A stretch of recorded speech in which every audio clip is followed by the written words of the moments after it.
Hello and வணக்கம் மக்களே, நான் தான் சின்சன் திரும்பி வந்துட்டேன் இன்னொரு இன்ட்ரெஸ்டிங்கான கண்டென்ட்டோட. ஸோ இன்றைக்கி நம்ம இதை பற்றி பேச போகிறோம் அப்படின்ட்டு பார்த்தீங்கன்னா, ஃப்ளிப்கார்ட்டோட பிக் பில்லியன் டே 2025 சேல் பற்றி தான் பேச போகிறோம். அதில் என்னென்ன ஆஃபர்ஸ்லாம் இருக்குது அப்படின்றத பற்றியும் பேச போகிறோம்.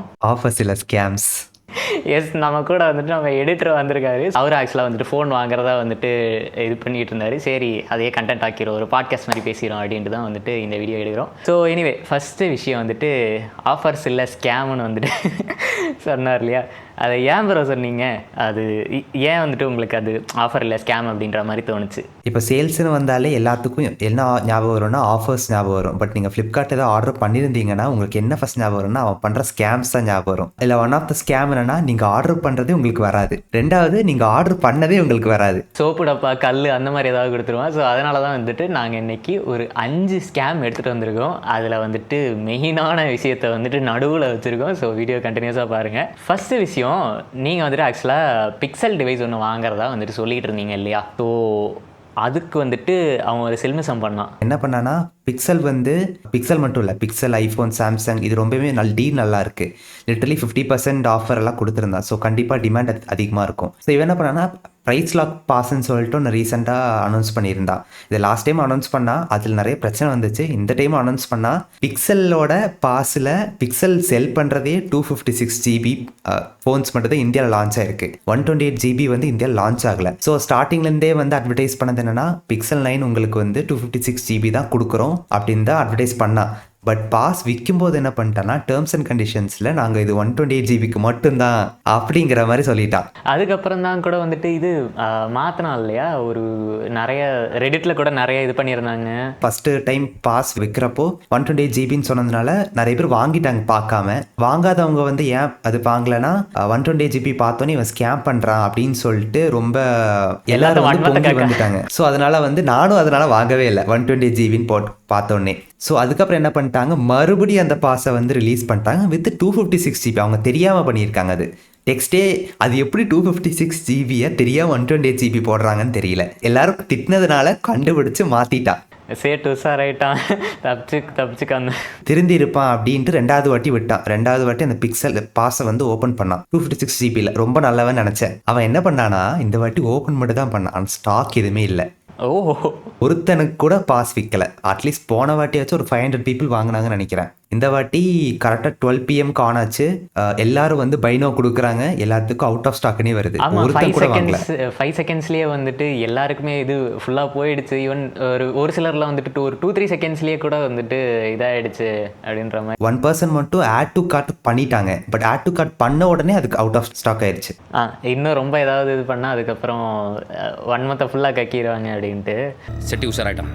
பாஸ் இன்ஃபேக்ட் வந்துட்டு ஐஃபோனுக்கும் சொல்லணும், ஐஃபோனுக்கும் இருக்குது, இதுக்கு சாம்சங்கும் இருக்குது. இன்ஃபேக்ட் நான் லாஸ்ட் இயர் என்னோட S23 வாங்குறதுக்குமே வந்துட்டு இந்த பாஸ்லாம் விட்டுருந்தாங்க. பட் நான் அதை வாங்கலை. சரி எப்படியும் வரும் பார்த்துக்கலாம், எதுக்கு 2000 ரூபா செலவு பண்ணிக்கிட்டு அப்படின்ட்டு விட்டேன். அண்ட் அது மட்டும் இல்லாமல் பார்த்தீங்கன்னா, இந்த பாஸுங்கிறது எதுக்கு விடுறான் அப்படின்றது எனக்கு தெரியல. அந்த லைக் ஏர்லி ஆக்சஸ்ங்கிறது அதில் கொஞ்சம் எக்ஸ்ட்ரா ஸ்கேம் பண்ணலாமா, இல்லை அதில் கொஞ்சம் காசு அடிக்கலாமா அப்படின்ற மாதிரி விடுறானோ என்னவோ எனக்கு தெரியல.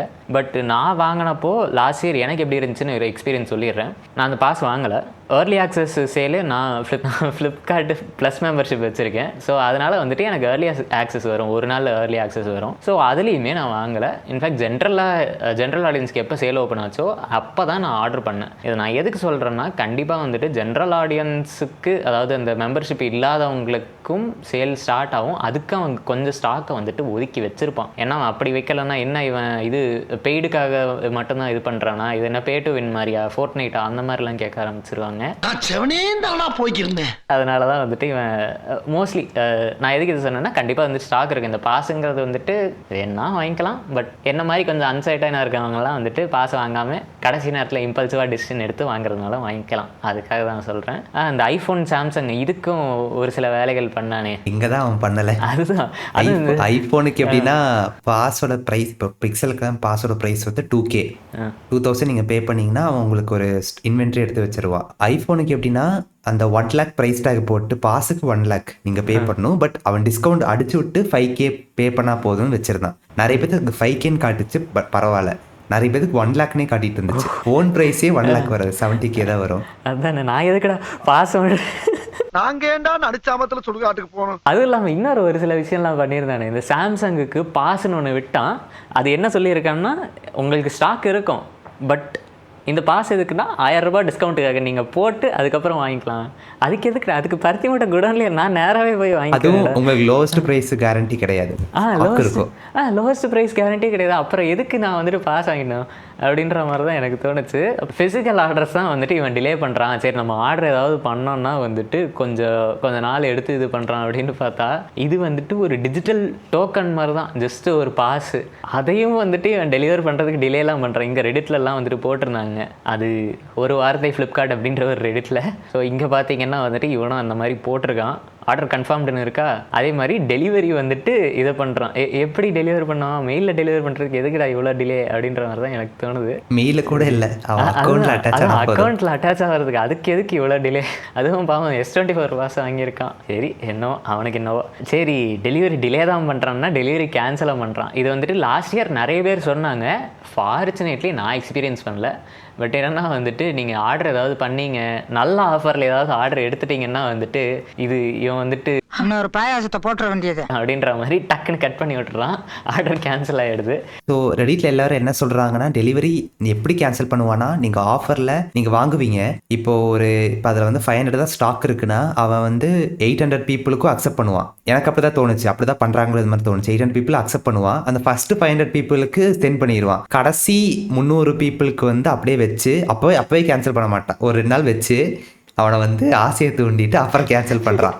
நீங்கள் ஆர்டர் பண்ணிட்டீங்க, இப்போ இந்த வெற்றி உங்களுக்கு எப்படி இருக்குது அப்படின்ற மாதிரி ஃபீல் பண்ண வச்சு அதுக்கப்புறம் ஐயோ என்னண்ணே இப்படி ஆயிடுச்சுண்ணே அப்படின்ற மாதிரி கேன்சல். இது நிறைய இந்த சேல் டைமில் தான் நடக்கும். நார்மல் டைமில் அவ்வளோ ஃப்ரீக்வெண்டாக நடக்காது. பட் சேல் டைமில் கண்டிப்பாக எல்லாத்துக்கும் நடந்தே தீரும். அந்த மாதிரி இது அது உங்கள் லக்கை பொறுத்து. அது வந்துட்டு உங்கள் தலையில் என்ன எழுதி இருக்கோ, உங்கள் லக்கு வந்துட்டு நம்ம லக்கு எப்படின்ட்டு நமக்கு தெரியுது ஆல்ரெடி.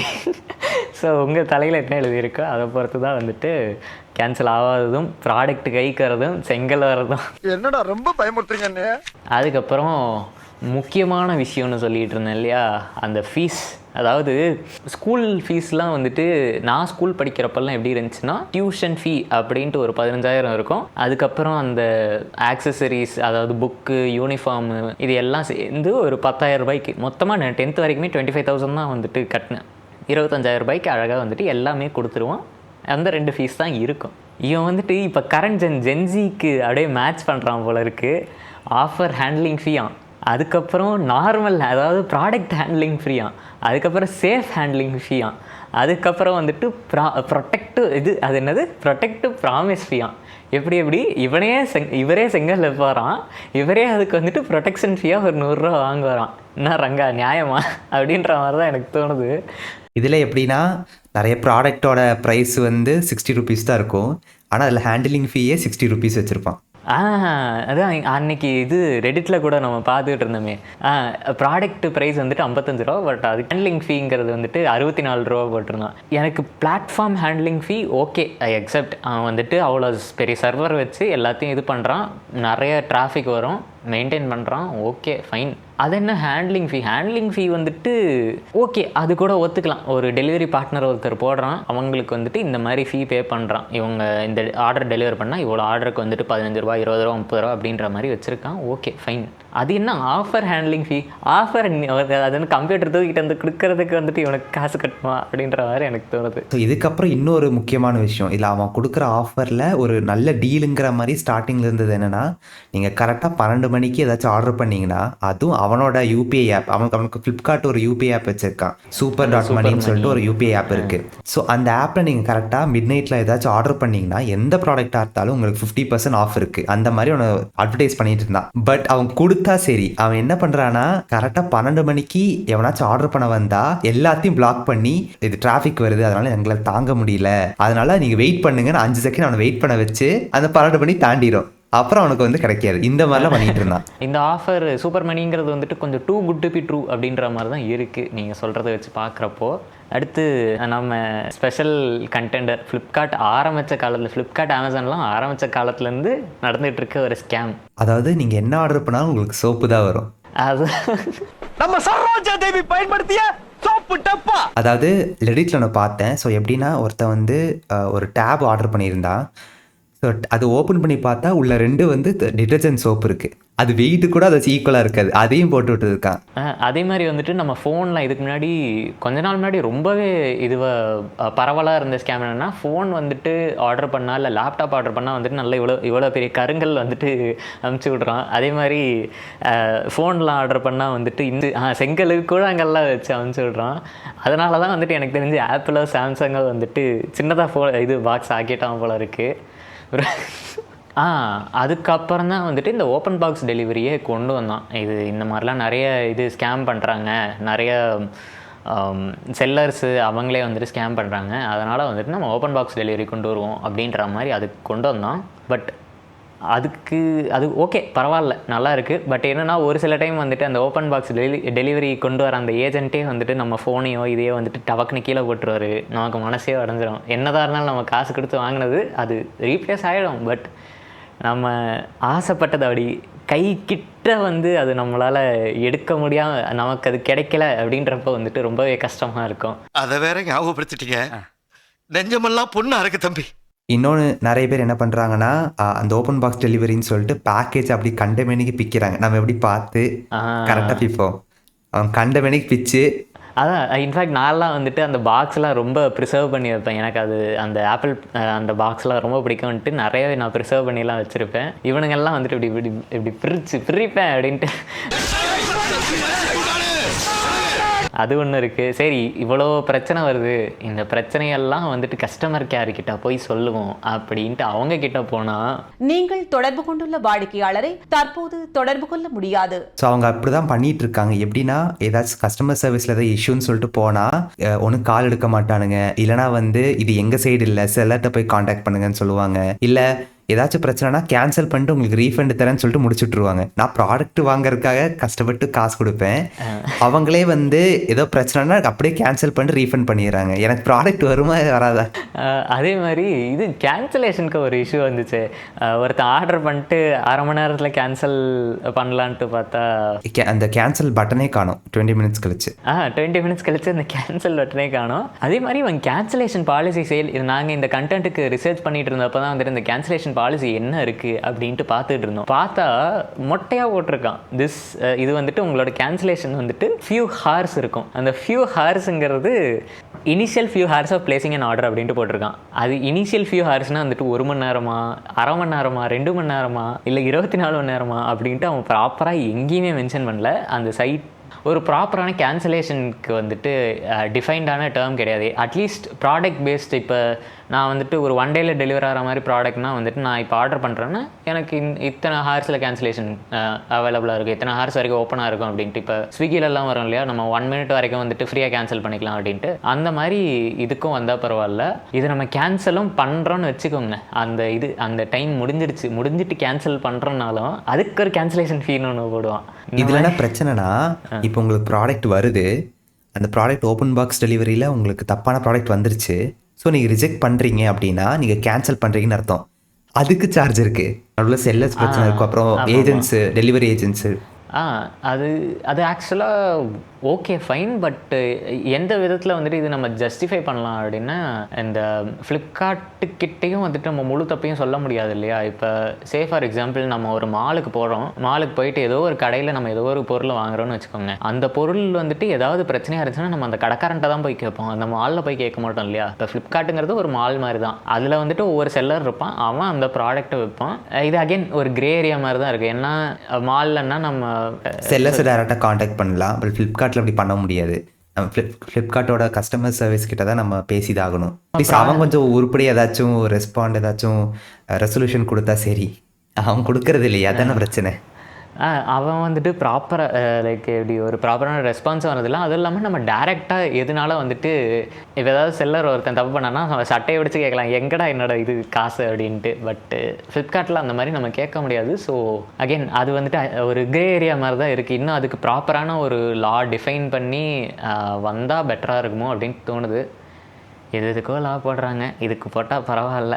முக்கியமாக நான் நிறைய நோட்டீஸ் பண்ணது என்னென்னா, யாருக்காச்சும் கேன்சல் பண்ணி அவங்களுக்கு ரீஃபண்ட் ரொம்ப லேட் ஆகுது அப்படின்னா பல மாசமாக இழுத்துருக்காங்க கஸ்டமர் சர்வீஸ்லாம் அவங்களுக்கு ரீஃபண்டுக்காக. கேன்சல் பண்ணுறதுக்கும் சரி, டிலே ஆனதுக்கும் சரி. கொஞ்சம் பேர் என்ன பண்ணாங்கன்னா ட்விட்டரில் அந்த மாதிரி டேக் பண்ணி போட்டதுனால சீக்கிரம் பண்ணி கொடுத்தாங்க. ஏன்னா பிராண்ட் இமேஜ் வந்துட்டு டேமேஜ் ஆகும். அந்த மாதிரி போட்டான்னா வந்துட்டு வெளியே தெரியாத வரைக்கும் வந்துட்டு பிராண்ட் இமேஜ் பிரச்சனை இல்லை. பட் வெளியே தெரிய ஆரம்பிச்சதுன்னா பிராண்ட் இமேஜ் ரொம்பவே டேமேஜ் ஆகும்.